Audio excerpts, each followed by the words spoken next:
What's going on, YouTube? I know my last video was doing a review of a Washington Post article, so I'm going to do the same thing today. But I couldn't help it because this was the absolute most hilarious article I have read in a long time. I was just going through it when I was eating lunch, and I was like, this is the most amazing article I have ever seen. This is just, it's so fucking hilarious to see the most crazy shit that these people write. And I know on my channel I bash the left a lot more than the right. That's because the left write more crazy stuff. Like, I could bash the right if I wanted to, but people generally already know that, like, the white nationalists, the white supremacists, the far right, they already know they're stupid. They already know those crackpots are completely off their bonkers and are just batshit crazy, so I don't need to do those many videos on them as I need to do the left, because people have viewed the radical left as virtuous, as good, as the moral high ground. So that's why I do more videos on these. And second of all, radical far right articles aren't being published in the Washington Post, which is one of the two newspapers I get. So if the white nationalists were as popular as the radical left and were publishing articles left and right in major newspapers, publications in the US, then I would review them more. But the radical left is so much more mainstream than the radical right, so they're radical, batshit crazy. That's what I meant to say. Batshit crazy platform is spread among more people, millions of people, and the far right only reaches a few people on their stupid Stormfront website, whatever. So the article today is Wednesday. Man, I butcher my words sometimes. Wednesday, January 4th. Inauguration protests began as an event, and it shows some dumb bitch who organized the Women's March the day after Trump's inauguration. Because Trump's a sexist, even though he puts women in his cabinet all the fucking time. But that doesn't matter. It's her feelings, her fifis. That's what matter. Not the facts on the ground. So I read through this article, and the fucking phrases, the fucking sentences they come up with are the most hilarious things I've ever seen in my entire life.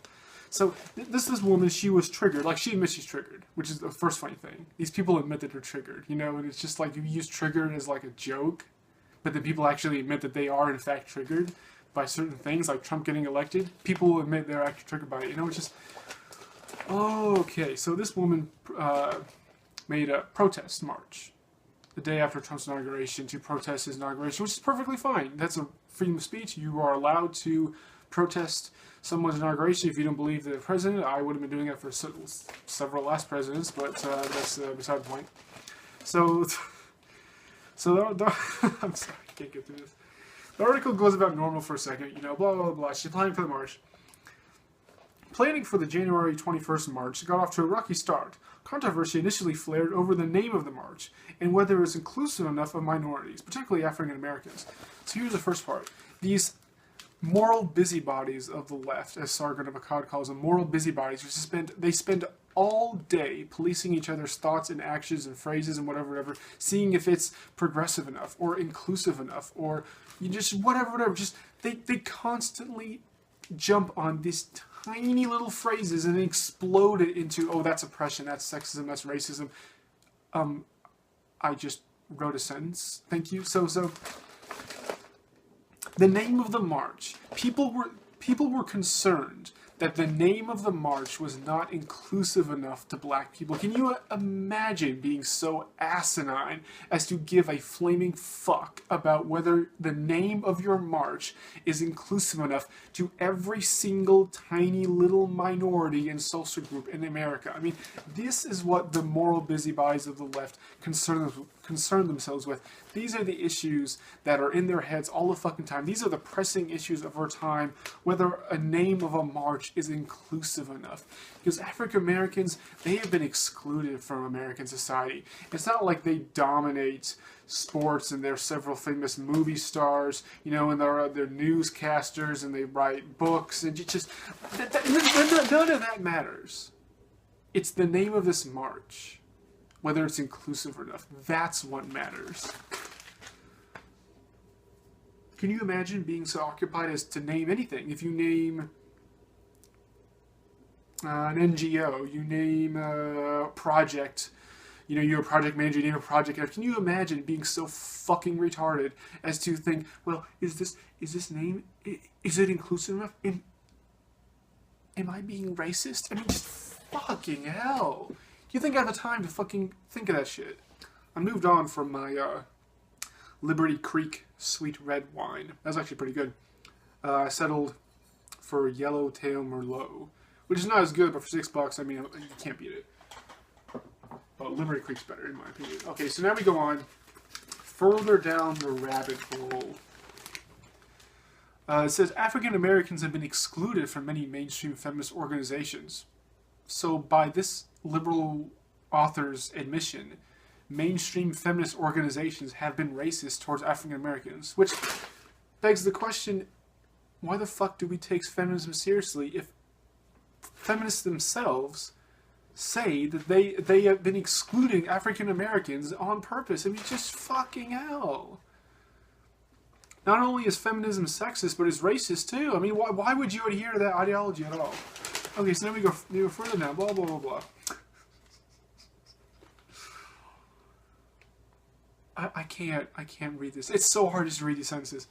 The march has become a catch-all for a host of liberal causes, from immigrant rights to police killing of African Americans.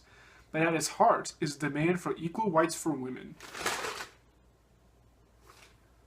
Name me one right that women don't have in the U.S. that men have.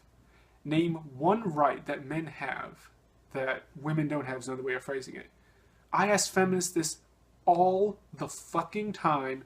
They can never answer me with one answer.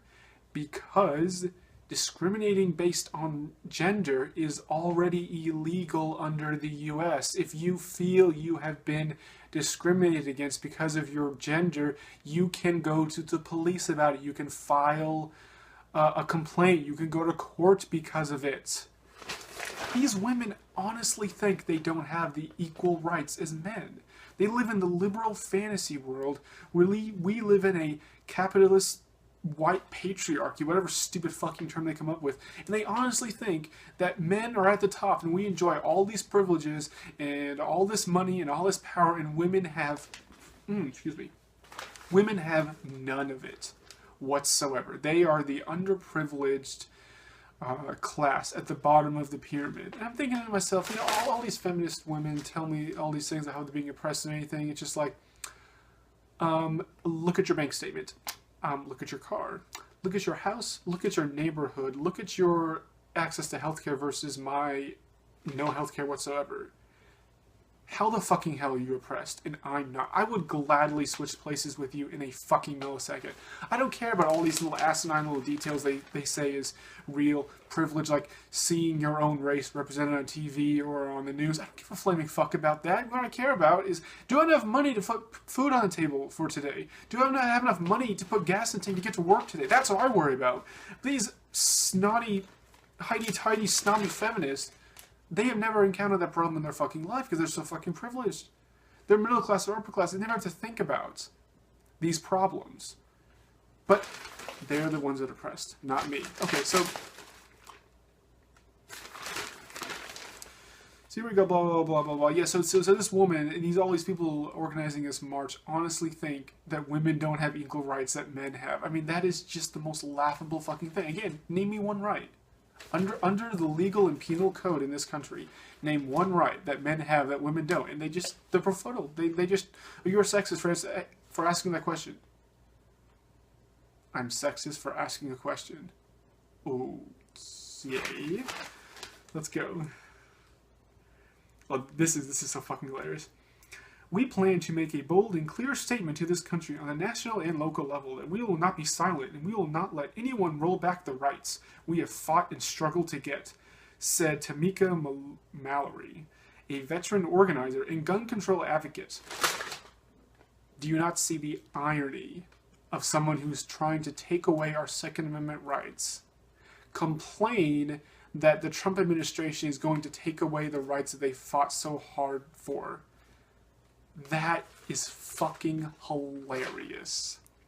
That this woman who is a organizer and advocate to take away certain people's rights that they are inalienably, that they are owed. You have the right to own weapons to defend yourself. That is across the board. Doesn't matter what time in history, what religion, what race you are, you have the right to do that. And she wants to take away that right from you. But she complains this administration is trying to take away her right for unspecified, doesn't name anything because she can't.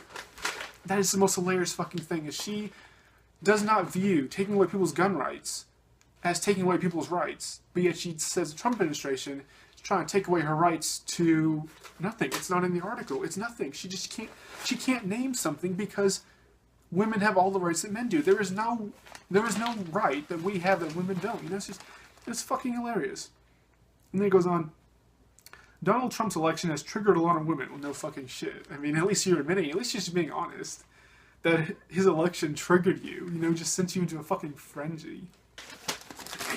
It just keeps going with the absolute ludicrous statements that this fucking article has. But as the march grew in prominence, it got caught up in a broader conversation in liberal circles. It's his keywords for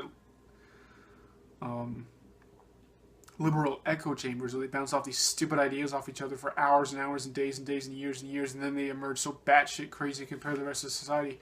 Anyway, but as the march grew in prominence, it got caught up in a broader conversation in liberal circles about race and leadership, with advocates and others criticizing the initial planning group for its racial makeup. Shook and all the other women she tapped to help in the march's stages are white. Isn't that the most offensive thing you can do in 2017? If you plan something and most of the people are white, you are a fucking racist. You're just the lowest piece of scum to ever walk the earth. How dare you have a planning group that is mostly white? This is what the liberals think is so controversial, and this is what occupies their conscience for all the fucking days. When you organize something, you have to be considerate of the racial makeup of that group. Can you imagine being so asinine that you actually care about that? Can you imagine being so fucking privileged that you don't think about how to put food on the table or how to pay for gas? No, you think up the racial makeup of whatever group you're a part of. That's just, oh my god. These people are so fucking insane. They are so batshit fucking crazy. That in Africa, when they plan something and most of the people are black, that's not a problem. In China, when most of the people that plan something are Chinese, that's not a problem. But as soon as someone in America plans something and then most of the people in that group happen to be white, that is unacceptable. That is totally fucking racist. The double standard these people have is absolutely absurd.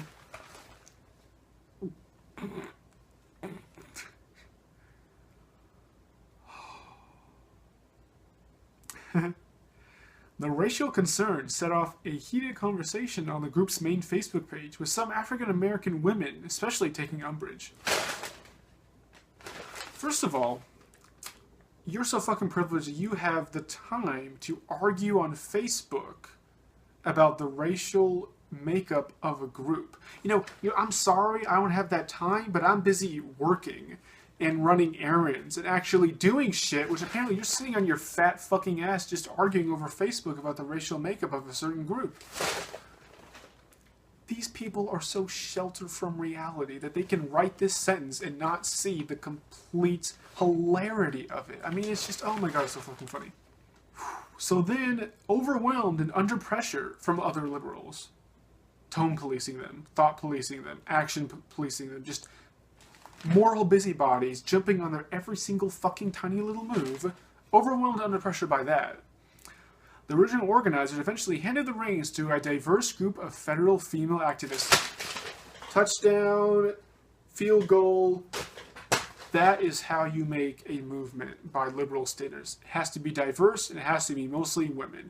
It doesn't matter the values of that group. It doesn't matter what their aims are. It doesn't matter how they fund themselves. No. That's using logic. That's using rationale. And that is a byproduct of the white capitalist patriarchy that you are brainwashed into, according to feminists. No. What's important is that it has to be diverse, it has to be mostly female.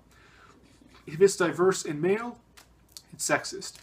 If it's not diverse and male or female, it's racist because it's not diverse.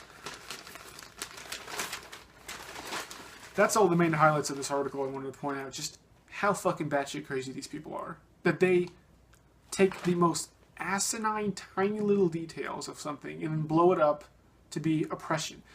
Trump is trying to take rights against women. Well, what rights? Well, I don't know. It didn't say it in the article. All of this overwhelming pressure that they've been faced against, and all this controversy and arguing, none of that came from conservatives. Conservatives haven't even began to attack this group, but all this infighting and just complete bickering has all been from liberals. And it's just the most funniest thing how these people actually think that their ideology works when they're just planning a simple march in DC and it descends into this batshit craziness. I mean, it's just the most funniest fucking thing. And you want me to vote people in Congress that believe this ideology? No thanks. I'm gonna continue with libertarianism who are not fucking batshit crazy and don't give a flaming fuck about the racial makeup of a group or whether a group was named after some other group or just fucking just these people. I want to see the emails or the texts or the calls these people had about this controversy. This article in a nutshell shows why the liberals are so batshit crazy, or why they lost the presidency, the Congress, both houses of the Congress, and they lost the choices to appoint new judges. So basically, they lost all three branches of the government. Is because they're batshit crazy. They're not talking about jobs. They're not talking about the economy. They're not talking about people putting food on the table or gas in the car, being provide for their children. All they care about is racial makeup, gender makeup, whether it's exclusive enough, inclusive or exclusive, whether people have equal rights, even though you haven't named a single right that women don't have. I mean, there's nothing more I can say except these people are batshit fucking crazy. How many times have I said that? How many times do I have to show that these people are batshit crazy before you realize that they are?